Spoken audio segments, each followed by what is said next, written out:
Os boirenses respaldaron a xestión do actual alcalde Xosé Ramón Romero, quen poderá gobernar cunha cómoda maioría absoluta sen necesidade de pactos como na anterior legislatura.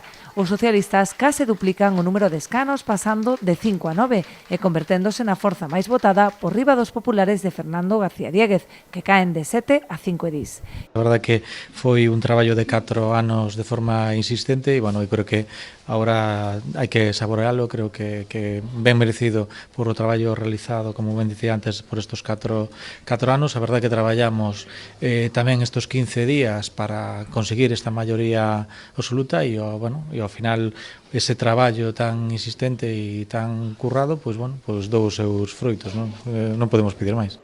O BNG e Boiro Novo mantéñense con 2 e 1 concelleiro respectivamente, mentres que Ice Boiro desaparece da corporación. Na Pobra, o Partido Popular medra ata os 6 concelleiros. Malia, que se sitúa como primeira forza, non conta coa maioría suficiente para gobernar, polo que a chave podería estar en veciños independentes da Pobra, que entra na corporación cun só representante. Eu falarei con todas as forzas, é a nosa obriga porque acabamos de entrar, ademais somos un partido municipal independiente, entonces non dependemos realmente de nadie, non temos vetos con nadie. Falaremos con todos, sí que hai algunha línea vermella, pero non a queremos aínda facer pública, pero bueno, en principio sí que falaremos con todos, porque ademais creo que é o normal nestes casos, onde non hai unha...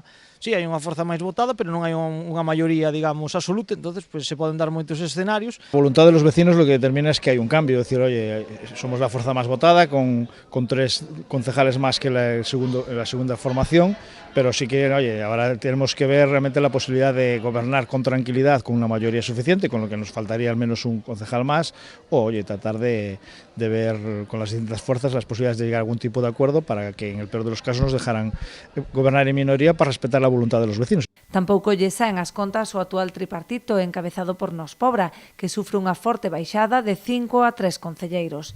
BNG e PSOE manteñen a súa representación con 2 e 1 concelleiro. Os resultados da pasada noite deixan tamén un escenario aberto en Ribeira. Das 7 formacións que se presentaron, tan só 4 obtiveron representación.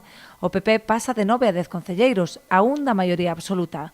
O BNG experimenta a maior suba, converténdose en segunda forza, logrando 5 representantes na corporación, os mesmos que PBBI, que perde 2 edís. O PSOE alcanza tan só unha acta, mentres que Vox, IPDR e o Partido Galego quedan fora. Con este reparto perfilanse como principais posibilidades un goberno de Manuel Ruiz en minoría ou un pacto entre as 3 forzas restantes.